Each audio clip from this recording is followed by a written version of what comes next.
Over the past few decades, a ton of Rainbow Road tracks have been released, and I wanted to rank them all from worst to best. I'm even including the ones from Mario Kart Tour, but have decided to combine all their variations together into one choice. This list is based on how much I enjoy playing the track, as well as its overall aesthetic. So with that, let's get her ranked. 20. Super Mario Kart's Rainbow Road. This is one of the few Rainbow Road tracks that I actively don't enjoy playing. While it's the beginning of one of the most legendary racing tracks to ever exist, the original version with Super Mario Kart's physics isn't very fun. Unless you're already incredibly good at controlling this game, you're gonna fall off a lot and it's painful since there's no guardrails. But that's also the beauty of Rainbow Road. It's rewarding to have one final challenge and it's actually difficult to do well. All you really got on this track is a handful of super sharp turns, a couple of ramps, and a few thwomps as obstacles. I like the simplicity of this track, but just not this version of it. But that's okay, because this is the most recreated Mario Kart track of all time. I wouldn't be shocked if Mario Kart World eventually recreates this one for DLC at some point. 19. Mario Kart Super Circuit's Super Mario Kart Rainbow Road. By far the most forgettable version of Super Mario Kart's Rainbow Road. It's unlockable in Super Circuit, and it's slightly better just because the physics in Super Circuit are a bit more forgiving. I also love that the sky has been updated as a more dusky night with clouds and the moon hanging in the back. It still feels like we're isolated away from everything else, but this new sky adds a bit more life. One of the biggest changes is just the fact that the thwomps aren't included. I wonder why those were removed. I'm kind of okay with it though. This track is already hard enough as it is. 18. Mario Kart Super Circuit's Rainbow Road. I wouldn't be surprised if this track gets a remake soon, as the original version is just okay. Like with Super Mario Kart, Super Circuit's Rainbow Road is very flat and doesn't do much to stand out. This is on Game Boy Advance, of course, so only so much could be done at the time. The dusky sky is the same as the SMK remake, except instead of a moon, we have Peach's castle from Paper Mario. It's a pretty bizarre reference considering Mario Kart and the RPGs don't tend to ever mix, but I love the idea that in some alternate reality, there's a level on Rainbow Road that takes you up to Peach's castle. But anyway, the track itself does have a couple of interesting attributes, the biggest being that you can jump off most of the sides and edges. This is great for saving yourself if you're veering too much off the road, or taking shortcuts if you're feeling brave enough. There's also this alternate path with a ton of speed boosts, which is really satisfying to hit, assuming you survive afterwards, of course. There's also stars falling from the sky and lightning clouds as obstacles, as well as a couple of jumps near the end. So for Game Boy Advance, it's about as intricate as Rainbow Road could be at the time. 17. Mario Kart 64's Rainbow Road. This is by far my most nostalgic Rainbow Road. It's the one that I grew up with as a kid when I was like 8 or 9 years old. It hasn't aged gracefully, but I will always have a soft spot for it in my heart. While I like the songs from Super Mario Kart and Super Circuit, Mario Kart 64 really began the mystical energy these pieces have. This song sounds like what you might hear when you see the light. It's peaceful yet upbeat and hopeful. The track itself is nothing too crazy. It's got a lot of loopy turns, a huge jump at the beginning, and a bunch of chain chomps that periodically show up. The issue is that the chomps are very easy to predict once you've played for a bit, so they aren't really obstacles, and the track is just too long. I don't mind long races, but there's just not enough variety. As much as I like seeing the neon light-shaped characters in the sky, you're mostly just going straight and turning sometimes. You'll also notice this wall surrounding the entire track, which was probably added because of complaints from how hard Rainbow Road was in Super Mario Kart. While this wall is nice to have, it also kind of ruins the power of red shells. If someone is far ahead of you, good luck hitting them with anything but a spiny shell. Red shells will almost always bash themselves into the wall and are completely useless. But even still, I can have some fun with this track, just because of the serene music and memories as a child. 16. Mario Kart Tour's Super Mario Kart Rainbow Road. This is such a bizarre version of the classic Rainbow Road, as there's 4 different variants. While I wouldn't necessarily want to play this because of the touch controls, it's better than what's on the SNES and GBA. I like that they've kept the dusky sky and have added some floating asteroids and Saturn in the background. There's some extra ramps thrown in too, since Mario Kart Tour is all about chaining a combo for as long as possible. You'd think the reverse version would be the same thing except in, well, reverse. But no, there's a huge glide ramp in the middle with the straightaway cut out. The trick variant is even weirder. Almost the entire road is wavy now, more ramps were added, and the thwomps were removed. The reverse trick version has chunks of the road redesigned entirely with dash rings and bouncy mushrooms. I don't really see the point of them doing this considering the Rainbow Roads that are coming up, but the variety's nice. 15. Mario Kart Tour's RMX Rainbow Road 1. What we've got here is a remix of the SNES Rainbow Road. While the road type is the same as Super Mario Kart's, the level design is completely different. Although if you ask me, it makes more sense to just call this an original Rainbow Road because it's such a big departure from the SNES version. And it's cool to have something new. I like all the additional ramps added in. It feels like they took the SNES track, put it in a blender, and restitched the pieces. There's a lot more emphasis on flying and getting through the dash rings, which can be fun to do. The reverse variation is what you'd expect, but it does add an extra mushroom for a quick shortcut. The trick version changes up the track design a lot actually, and adds more wavy roads and no gliding. And finally, the reverse trick variation adds the split road section. I find it so intriguing how much effort Nintendo put into these to make them all feel a little bit different from one another. 14. Mario Kart Tour's RMX Rainbow Road 2. Of course there's a sequel, and the level design isn't what you'd expect. There's a bunch more mushrooms to bounce off of and forks in the road, but strangely, the actual layout is similar to the SNES version if you look at the map. I wouldn't really say it feels like it at all, but I would have guessed that the level design would be unique like RMX Rainbow Road 1. The reverse variant doesn't add anything, and neither does the trick version besides some extra ramps and a slightly different ending. And same with the reverse trick variant too, and that's about that. Mario Kart Tour is a bizarre yet interesting game to talk about since most people aren't aware of all these minute differences. 13. Mario Kart Tour's Mario Kart Wii Rainbow Road. This is the equivalent of, we have Mario Kart Wii at home. Don't get me wrong, I love Wii's Rainbow Road and it's fully featured here, but there's just no way that I'd want to play this version of it. It's more of a neat novelty than anything. I do have to give credit though. For a phone game, the level of detail is impressive. The track glistens really nicely, we can see the Milky Way in the background, and the track layout is pretty much spot on to the original. The lighting is just not as vibrant, which again is understandable. The reverse version adds some girders, but is otherwise the same thing. The trick variant is weird though. Right away, the initial drop has been replaced with a different route entirely. It kinda cuts to the middle of the track much faster now. And the reverse trick version adds a ton more of the girders, and it barely even feels like playing the level despite it being right in front of us. 12. Mario Kart Tour's Mario Kart 7 Rainbow Road. Once again, we have Mario Kart 7 at home. I'll have a lot more to say about this track later, but I do want to applaud this mobile version, seeing as it's pretty solid. It doesn't look nearly as nice, obviously, but the layout was nailed down well, just like with Tour's Wii Rainbow Road. I think if anything, it feels like the whole Rainbow Road was scaled down a little bit, and the turns aren't quite as creased as before. As you'd expect, the reverse edition is altered quite a bit because of the complexity of the track. There's a lot of girders in between split roads, and you barely spend any time on the moon. And like the other trick versions in Mario Kart Tour, you spend a lot of time rolling across girders floating above the actual course with some extra ramps thrown in for good measure. They even got rid of the tube completely, which just feels off. And the reverse trick variant is similar to the trick one as you'd expect, but they put the girders and ramps in different spots.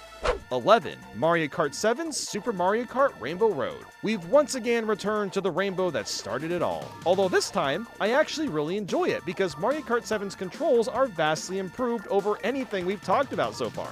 It also looks fantastic. The road's color style pays homage to the original, and so do the rainbow thwomps. We also see the return of the darker, starry sky from the version on the SNES, which looks really clean. The biggest improvement, however, is that the road is just a touch wider, making the turns feel more natural. A lot of that also comes down to easier drifting too, but cutting across corners feels so much better. They also added a couple extra ramps, which are seen in Mario Kart Tour and feel just as naturally integrated. When the thwomps hit the road, it gets all wiggly, allowing you to perform mini tricks. This change is genius for two reasons. One, the wiggly road makes it more challenging to avoid the thwomps, and two, you're rewarded for evading the thwomps by getting a couple extra jump boosts along the way. So despite the basic track layout, modern Mario Kart makes this one a great time.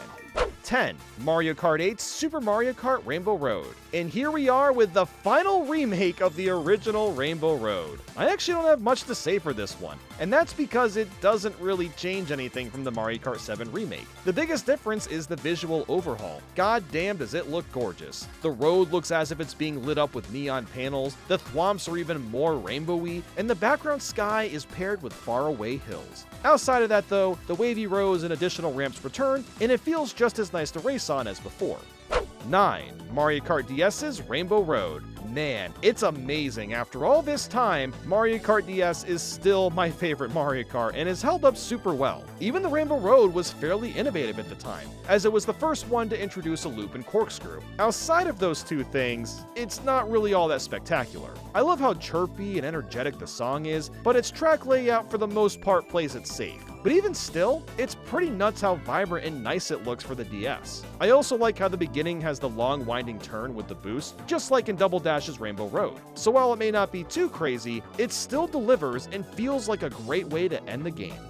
8. Mario Kart 8's Mario Kart 64 Rainbow Road. A remake of my most nostalgic Rainbow Road was one of the best things to come out of Nintendo from the 2010s. They improved on the original a lot too by getting rid of most of the star walls, creating an absolutely banging remix, and made the track look as eye-popping as possible. The Chain Chomps make a brief appearance too, but instead just bounce on this road to make it a bit wavy for tricks. It also doesn't loop, a giant train throws coins on the road, and the beginning adds in dash rings to really let you take in the environment. Even the neon characters return as fireworks and go off occasionally. This is all great, but the big issue is that it's over too quickly. A core element of Mario Kart 64's Rainbow Road was the fact that it lasted a long time, and it's strange to see that pulled out entirely. Now of course, it might be boring to have a track that long, but it just kinda feels off. But even still, it's super satisfying to play, and is well worthy to be claimed as one of the best Rainbow Roads of all time.